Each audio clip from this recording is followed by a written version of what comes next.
ये हळूहळू ये. बघ तिथं झाडाखाली सावली दिसतीये. चल तिथंच बसू. हा चला चला. खंडोबाराया दमले ग बाई. आपला भाकर तुकडा सोड, घास घास खाऊ आणि निघू पुढं.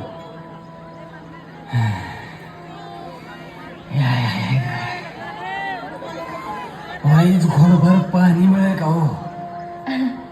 अहो देते की बाबा.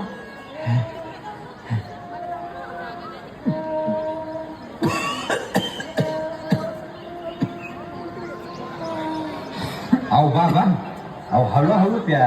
या बसून प्या पाणी.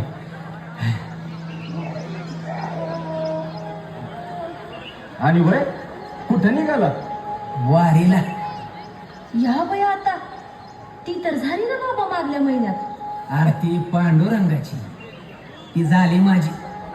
आता चाललोय मल्हारीच्या वारीला, जेजुरीच्या खंडोबाला. अरे वा, आम्ही तिकडे चाललोय दर्शनाला. आव लय लांबून आलोय आम्ही. आणि तुम्ही कुठून आलाय? या घाटाखालून आलोया. हा लय लांबून लांबून लोक येतात. देवाचा महिमा आहेच तसा. मल्हारी नवसला पावतो, हाकेला धावतो. तारण्यासाठी तर अवतरला ना त्यो. बाबा मार्तंडाचा महिमा ठाव आहे तुम्हाला? हा थोडा बहुत ठाव आहे.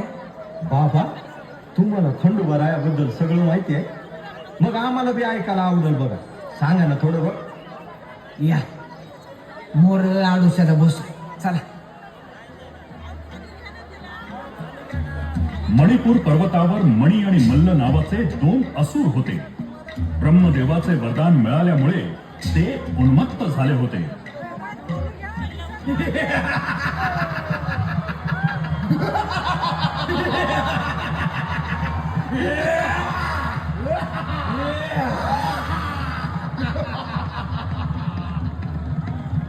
उन्मत्त मणी आणि मल्ल दैत्यांनी आपल्या अत्याचारानं सर्वत्र हैदोस मांडला होता. त्यांचा विनाश करण्यासाठी अखेर भगवान शंकरांना मल्हारी मार्तंडाचा अवतार घ्यावा लागला.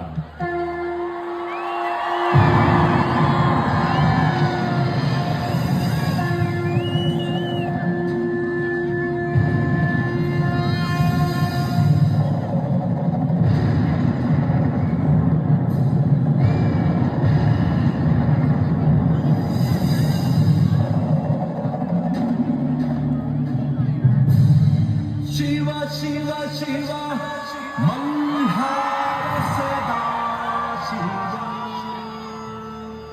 शिव शिव शिव मल्हार सदा शिव.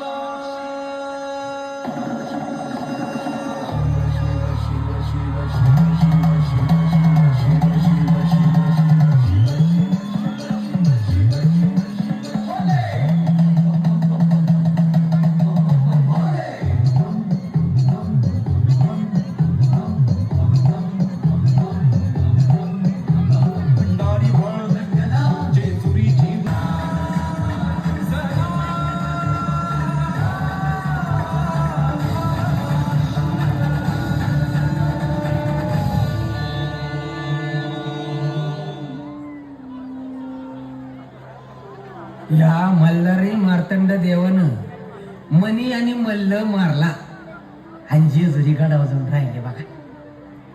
आणि मग देवानी म्हाळसासोबत लगीन केलं ना. अग आधी माझ्या पार्वतीचं रूप की गते. खरंय बाबा. नेवाचा इथं एक शिवभक्त होता, तिम्मा शेठ वाणी नावाचा. त्याची पोरगी म्हाळसा. पाली गावात मल्हारी मार्तंड सोबत म्हाळसाचा विवाह झाला. आणि मग देवानं दुसरं लगीन बानू धमगिरींसोबत केलं. त्याची काय कथा आहे सांगा की. सांगतो सांगतो.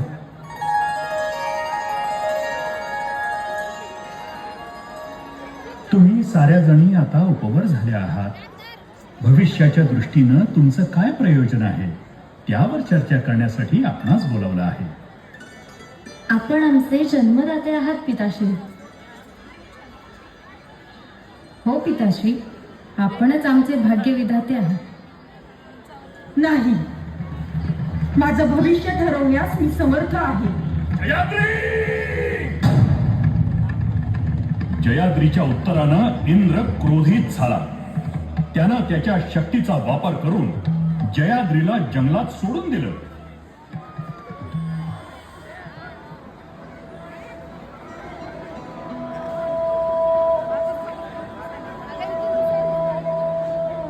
नाशिक मधील मालेगाव तालुक्यातील चंदनपुरी गाव हा धनगरांचा गाव म्हणून ओळखला जात होता.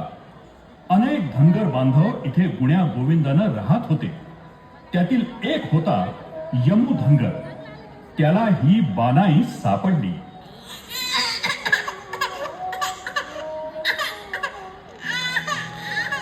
अरे महादेवा, कुणाचं लेकरू म्हणायचं? अरे हाय का कोणी?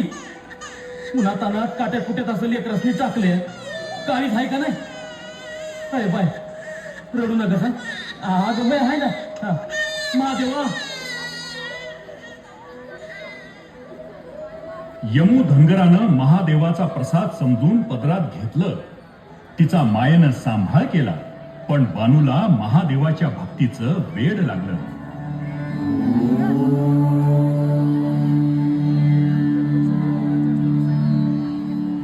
एकीकडे बानू महादेवाच्या पूजेत लीन होती, तर दुसरीकडे जेजुरी गडावर देव मल्हारी आणि म्हाळसाचा संसार सुखानं सुरू होता.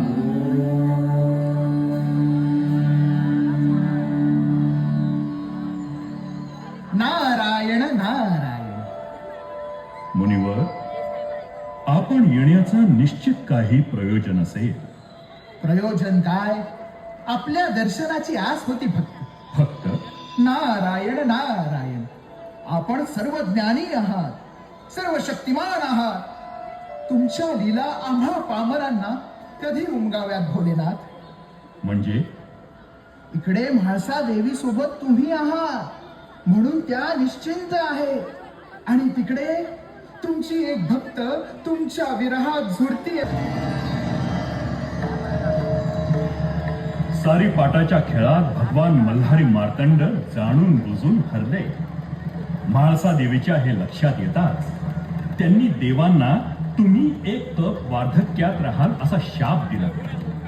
म्हाळसा देवीच्या या शापासह भगवान मार्तंड जेजुरी गडाहून अंतर्धान पावले.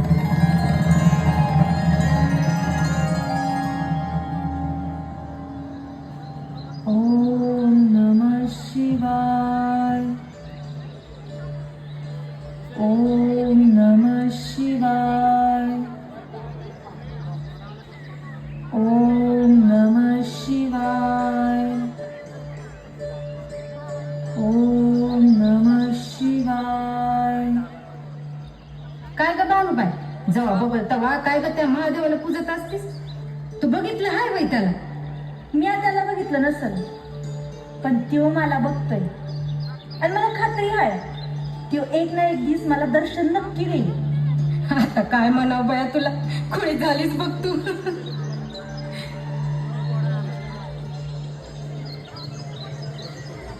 बानबाई, बानबाई, पाणी मिळेल का थोडं?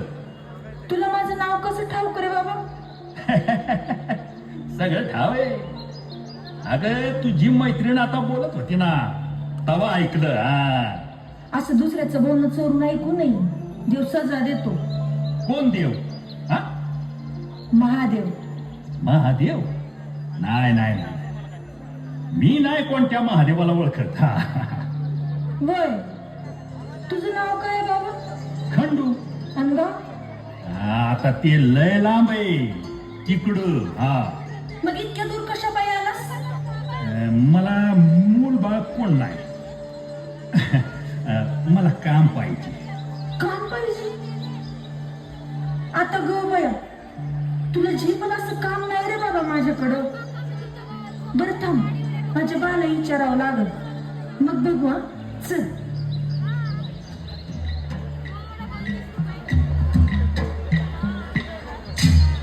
बाबा, खंडोबाची महिमा थोरच बघ.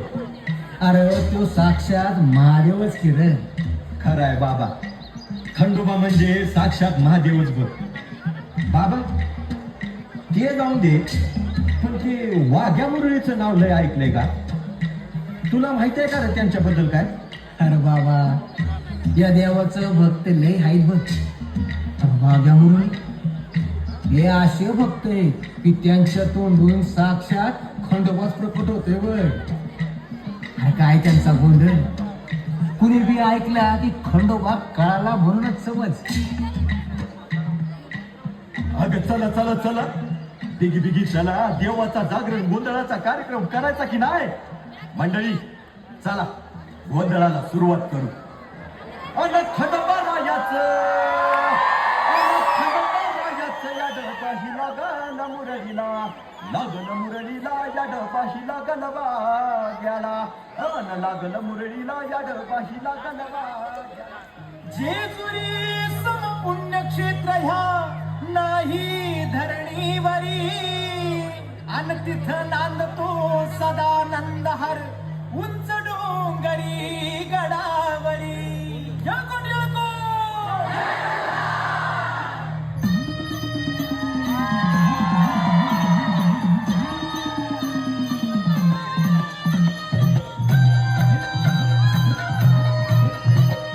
जेजुरीच्या खंडेराया जागराला या, जेजुरीच्या खंडेराया जागराला या, वाईचा तू गणराया जागराला या, वाईचा तू गणराया जागराला या, पसरणीच्या भैरी देवा जागराला या, पसरणीच्या भैरी देवा जागराला या.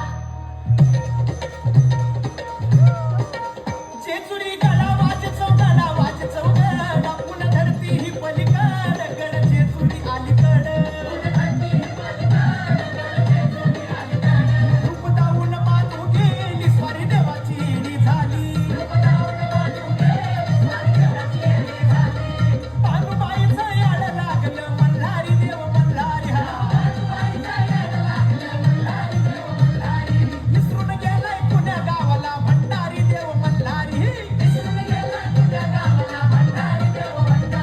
येळकोट, येळकोट बोलती हो, नीत काय भंडारा उधळीती. 9 लाख पायरी गडाला हो, चिरा जोडीला खडकाला हा.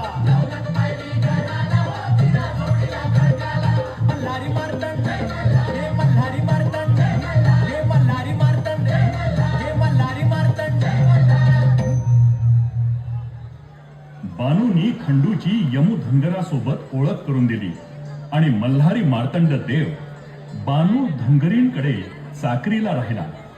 वर्षामागून वर्ष सरू लागली. बानू खंडूला मुद्दाम शरीर कष्टाची कामे सांगू लागली, पण प्रत्येक वेळी देव मल्हारी तिच्या परीक्षेला खरे उतरले.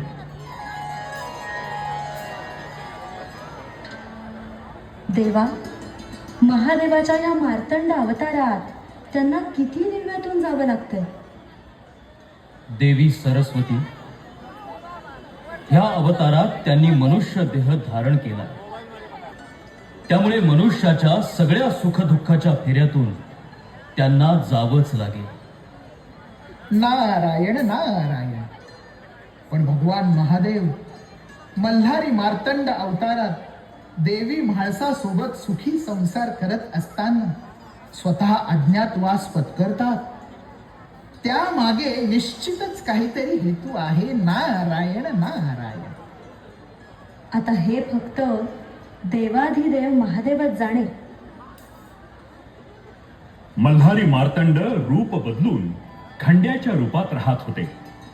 त्याला आता तप लोटणार होतं आणि लवकरच ते आपल्या मूळ रूपात प्रकट होणार होते. आणि अखेर तो दिवस उजाडला. खंडू बाबा, अरे बानू धनगरणीच्या चाकरीत चांगलाच रमलायस की. बघता बघता 10-12 वर्ष होत आली. अहो, आपण फक्त चाकरी आणि भाकरी बघायची. दिस कोण मोजतंय? काय रे, गावची याद येत नाही रे. येते मनाला येईल ते बोलतोय सोयर. कशा करशील जित्या? सांग ना, कशा करशील जित्या? अरे म्या, म्याच त्यांना जित्ता करू शकतो. हा, पण बानूला माझ्या बरोबर लगीन करावं लागल. कस? काय? ए बाबा, अरे काय बोलतोयस तू? तुला ठाव आहे का?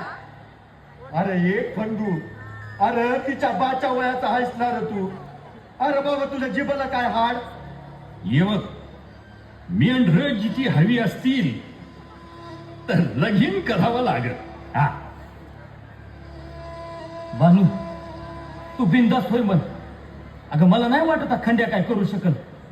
हा, होय होय. मग तर काय? ठीक आहे. माझी मेंढर जितकी झाली तर मी तुझ्या बरोबर लगीन करीन. ए, समद्यांनी ऐका, नीट कान देऊन ऐका. तुमच्या मोर सबूत दिलाय पोरीनं. हा, हा, होय होय. कान हाय आमासनी, आम्हाला बी ऐकू येते. अरे ते सगळं सोड, तू आधी मेंढर तर जित्या कर. हा. हा. नाही तर काय? चला. महादेवा, ते चेटूक हाय का भूतात ती? यो बाबा हाय तरी कोण? पानाई! अगं चमत्कार झाला ग! बेसारी मेंढर जिथं गेली खंडू बाबानं! अरे माझं कर्म! तू नाही जसं सुटली. मला आता कोण वाचवणार? चेटूक बी नाय आणि भुताटकी बी नाय. या त्रिलोकावर घडणाऱ्या प्रत्येक गोष्टीचं कारण आहे मी. अरे खरंच की र, हे चेटूक बी नाही आणि भूताटकी बी नाही. अरे हे भगवान शंकराचा अवतार, मल्हारी मार्तंड हाय. ते बघा तिकडं. संपूर्ण सृष्टी ज्या क्षणाची आतुरतेनं वाट बघत होती तो क्षण आला होता. सृष्टीतला अणुरेणू पुलकित रोमांचित झाला होता. समस्त गण डोळ्यात प्राण आणून ज्या दिवसाची वाट बघत होते तो दिवस आला होता. देवगण, मनुष्यगण, राक्षसगण या अनोख्या विवाह सोहळ्याला उपस्थित राहणार होते.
बानू, आता तुझी काही हरकत नसेल ना आमच्याशी विवाह करायला?